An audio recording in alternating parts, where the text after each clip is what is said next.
LSAC has cut off access to dozens of LSAT prep tests in LawHub.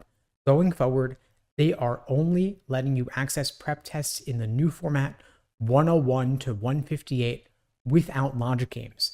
This means if you were using prep tests in the old format numbered 1 to 94, you're out of luck. I'll walk you through the recent change and what this means for your LSAT prep going forward. For those who don't know me, my name is Steve Schwartz. I've been teaching the LSAT since 2005, and I personally increased my LSAT score from a 152 to a 175. Of course, back when I took the LSAT, logic games were on the test. It was the old numbering format. There were roughly 45 exams at the time in the numbering system, and there were more than double that number until just a couple weeks ago when LSAC nuked LawHub.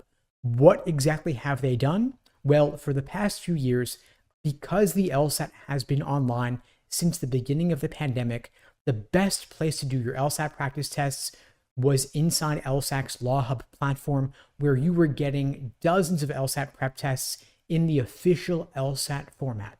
However, a couple weeks prior to the August LSAT, LSAC made a sudden radical change where they blocked you from opening up LSAT prep tests that are in that old format numbered 1 to 94.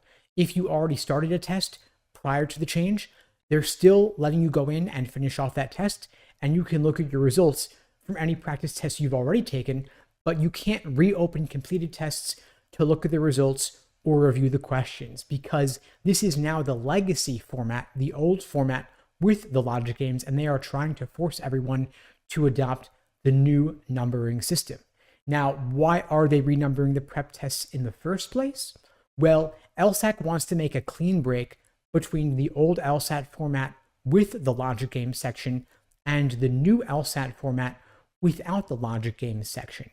After the June LSAT, LSAC removed logic games from the official test and replaced it with a second scored logical reasoning section.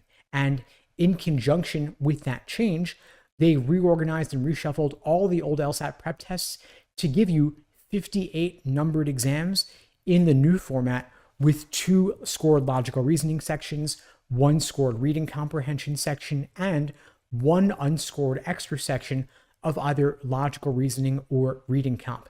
And to simulate that unscored extra section, they took an official LSAT exam section from another practice test and spliced it in to the new exams. And so this way, you can now take 58 numbered practice tests numbered 101 to 158 with simulated experimental sections already built in. I get what LSAC is trying to do. I get why this is convenient for students taking the exam going forward. But the problem is, by cutting off access to the old format exams, they are messing up all the students who were already studying with that system in mind. Because if you've been studying for the LSAT for several months, a year or more, you've probably done a lot of your work with that old numbering system already. A lot of supplemental prep materials, including from my prep company and others, were built around the old prep test numbering system. And it's been a tremendous amount of work for us to reshuffle and reorganize everything in accordance with the new numbering system. I can only imagine how bad it is for all the students who are trying to adjust at the same time. And I know LSAC was trying to help by reshuffling everything, but I don't think they've fully thought through the implications of what they were doing or how this could negatively impact students, especially when it was so close to the August LSAT test. Just terrible timing, and without any advance notice to boot, this was not the right time to make a major change, and I don't see any reason why they should have cut off access to something vital like your LSAT practice tests, all the work that you've invested in your practice tests if you were doing them with the old format. So why am I making this video now? Well, first off, I want to help students better understand what LSAC did and why, so that if you logged into LawHub and suddenly found you couldn't access your practice test like you were expecting to, that you'll now have a bit more context for the change in what LSAC's thought process may have been going into this.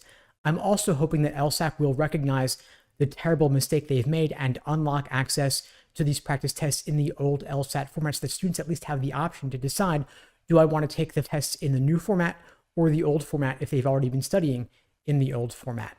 Now, if you're taking the LSAT this fall or beyond and you'd like my help on your journey to scoring a 170 or above, you can check out the links below to find out more and to book a call with me and my team. We'd be glad to help you out. And in the meantime, I wish you all the best and take care.